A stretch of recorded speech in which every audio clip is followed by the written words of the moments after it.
it's so cool that like of all the tumors you could have gotten, you got an acoustic tumor. Yeah.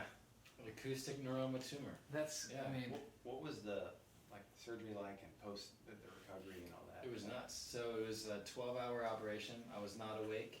It was at Vanderbilt. I was not awake.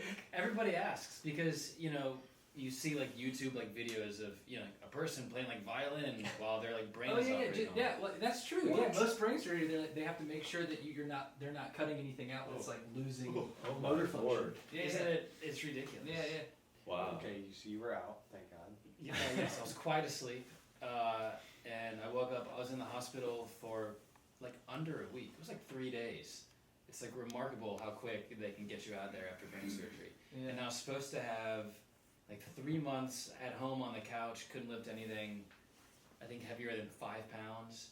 But within 2.5 months, I was on tour, and I toured for like a month because I'm an idiot. But I wanted to like get out and use all these lessons, and I wanted to be like, I'm back at it again. Yeah. But I'm sure I just played like terrible gigs, and I came back and I had like Well, you're terrible planning gigs on for, a like, year and 9-pound Les Paul. I know that. carrying like an AC-30 around Yeah, in like New York in January, and just Princeton, slogging oh, it Princeton, out. baby.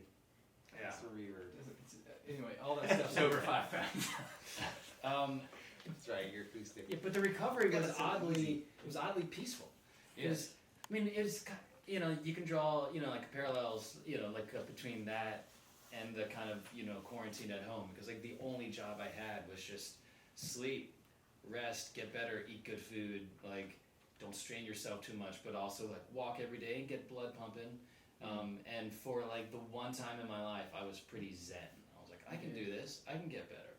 And then I was like right back to worrying about like, I didn't get this gig and this other person got that gig. Why can't I go tour and like open up with that band? Why does he get to do it? Capitalism is like the mafia.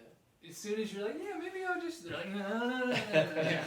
Come back in and care Well, about you Look know, at all this yes. stuff you need.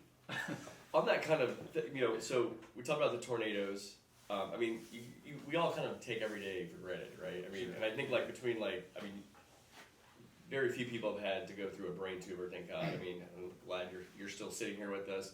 And then also, the tornado, that's just like crazy freak thing. And like you said, it missed one neighborhood, hit another neighborhood, another street. And then now the pandemic, Yeah, right? we had a windstorm. Yeah. Knocked out Yeah, that one was 160,000 Yeah. people were without power for a week. Yeah. Never But I mean- happened in history here. Just that idea, though. I mean, like how much? You've had a lot happen, but like everybody has had to like shut down for the pandemic, and like, Yeah. what if have you been able to like kind of sit back and think about like the things you take for granted, and like when things go back to normal, whatever normal is. I mean, what are we like? Amy, go ahead. Yeah, I think this whole time has been, at least for me, has been incredibly reflective. It's been, once you get over the days where I'm gonna make it, and then the other days where you're crying yourself into a bottle of bourbon, like, I mean, you kind of start realizing the new norm. And for me, the biggest thing was really just realizing, okay, what are the things that are really important in my life, and what are the things that are not? Being a touring musician, I don't know if you guys can relate to this, but there's always those days where you're like, oh, I missed another birthday, or I missed another dinner, or I missed another, event, a holiday with my family and friends. Like I'm the type of person that for the last 7 years that I've toured, I've been like, go, go, go, go, go. And I'm single and I don't have kids or a family or anything. So it's been so easy just to, put the pedal to the metal and do it. And a big eye-opening experience for me was like, okay, this is great for now, but is this sustainable? Is this something I really, really want to do? Or is there a balance to it? Is it finding the, a little bit of ebb and flow to my life as a whole? So it's been a huge, I think quarantine has been one of the best and the worst things to happen, at least for me. Like I found some really amazing insight during this time, but I've also found a lot of that, okay, like we've got to adjust, we've got to switch our perspective, we've got to find a new model that works, at least temporarily, until, like you said, Francisco, that we can actually get back on the road and find a new normal out of all of this. So it's been, I mean, I'm doing okay. How's everybody else doing? I mean, I think about just simple liberties that I've taken for granted, going to a coffee shop and just being, in the company of just people watching, getting on an airplane, traveling, just simple liberties that I will never take for granted again. And yeah. I don't think you can say that. You will, and that's totally normal. I think we're just always constantly in a cycle of getting it together the most we ever really get it together, and then kind of letting it fall apart again, and then getting it back together. Well, assuming the world in some time comes back to normal, will we all something bad happens? Well, remember 2020? Yeah. What's crazy though is when something is happening, this is all happening right now, so we're learning lessons in real time, but it doesn't feel as bad. Nothing currently feels as bad as something does in retrospect or something you're worried about in the future. Right. So we'll have there will be so many films and documentaries and podcasts about COVID-19 20 years from now that will have so much more enlightened thought about it. But right now it's just kind of I don't know, I was just home a long time, and I couldn't tell who was lying or not a lot of the time. And then 20 years from now there'll be an Oliver Stone movie that'll be one side, and there'll be some other a James Patterson novel movie that'll be the other side, and then we'll kind of pick and choose, and we'll come up with this this is what it meant to go through COVID in America. But as of right now, we're just ah! Yeah. Nothing like this ever in history. Right. Except for there's been a lot. Except for a bunch of them. That's what I mean. You used to have your children play in the front yard, and one of them would come home and have polio. Right.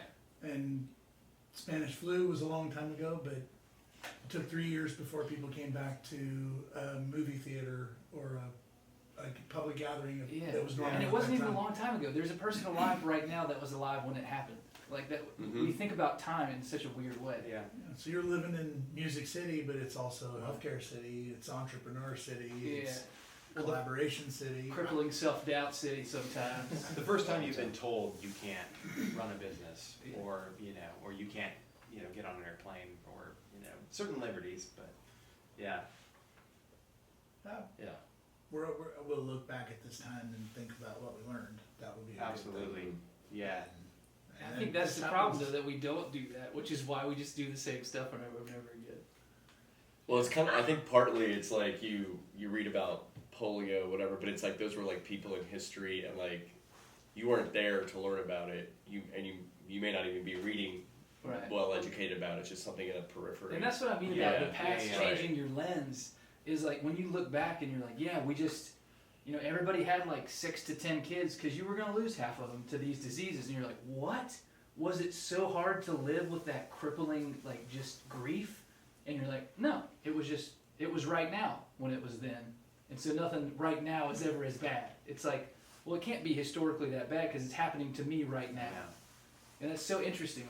We're capable of, we can withstand so much, and only after the fact do you look back and go, oh my God, that was awful. How did we make it through that? So he's writing music right now. It's right now when it was back then, Yeah. Yeah, for sure. Yeah, I mean, the fact that I can listen to a bunch of podcasts about the Spanish flu of 1918, and the same things are going on right now that were going on then. They rushed and reopened the Philadelphia parade that happened where hundreds of thousands of people got together, and most of them got Spanish flu, and they were why'd you guys let us do this? And we were we told you not to. Yeah, but we didn't want you to boss us around, so we did it anyway. It's the same thing going on now. They called it the Spanish flu because they heard about it from the Spanish. And so that's not very nice to call it the Spanish flu, and we do those same types of things now. So it feels to me it's pretty, what's that famous quote? History doesn't repeat itself, but it rhymes. Yeah. Which is a great quote. Then I was listening to what Amy was saying earlier, and I was trying to think of, for myself, what are my lessons out of this situation? And I'm thinking, man, I'm really trying to manage my highs and lows. Yeah.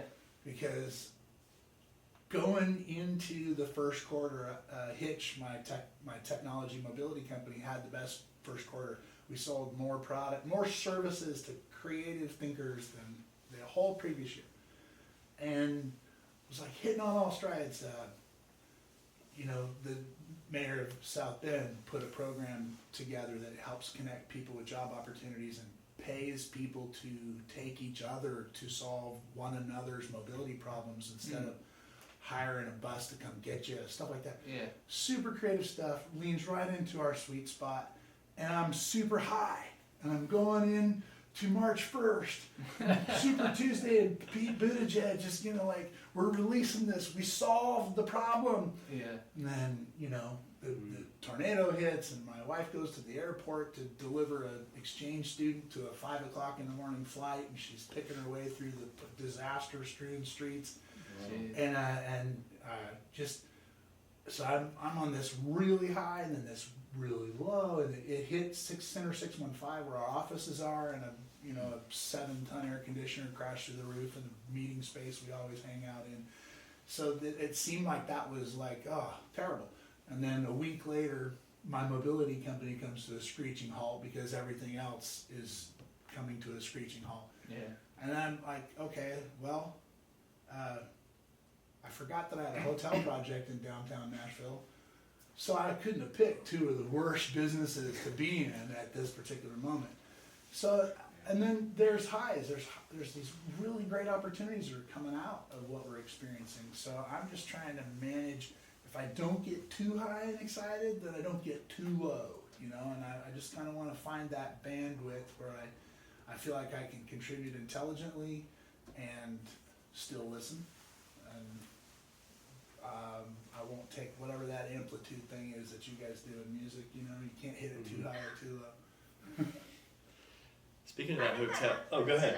Oh no, I agree with you there. I think it's something that, I can't speak for everybody in the room, but everybody that I've talked to, managing those highs and lows and trying to, get your mindset to this level place through this whole situation has been probably one of the hardest things to do. So you're not alone. I don't think it's something that's just one industry or the other. I think it's all across the board. The biggest part of this is just, can I make it through another hour? Can I make it through another day? And am I just gonna calm myself and reset and regroup and keep going?